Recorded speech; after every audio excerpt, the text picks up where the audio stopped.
বড় বড় গরু তো দাম হয় রাহি গরু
দাম আমরা পাচ্ছি না, যে হারে খাদ্যের দাম সে হারে গরুর দাম পাচ্ছি না।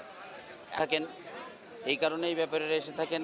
এইখানে প্রান্তিক কৃষকের কাছ থেকে এখানে পাওয়া যায়, এখানে বেচা কেনা করে আমাদের চাষি ভাইরা, ব্যাপারী ভাইরা কেনা বেচা করে স্বাচ্ছন্দ্য বোধ করে। মানে খাওয়া টাওয়া দিয়ে সমান সমান হলো তাও হয়, তাও 2-3 হাজার টাকা লসে চলে যাচ্ছে। 40,000 আমি আসছি এই চট্টগ্রামের থেকে, চিটাগাং থেকে চৌমনি। আমার বাড়ি হলো চৌমনি থেকে। এখানে গরু অনেক দাম, মানে যে গরু কিনছে 1,20,000 দিয়ে, এই গরু আমরা এখন ধরতেছি মনে করতেছি 1,30,000। মানে এই গরু মোটামুটি বেশিও না, দাম কমও না, মোটামুটি কেনা যাচ্ছে, আজকে কেনা যাবে। যারা গরু কিনতে চাচ্ছেন আসেন, আমরাও আসছি। এখনও বাজার সেরকম লাগে নাই, মানে বেচা কেনা কম, কুরবানির লোক তেমন লাগে নেই। চা দর প্রাইস কেমন হয় আজকাল উঠবে, তারপরে বাজারটা হয়তো একটু চড়বে, তারপরে বেচা কেনা হবে।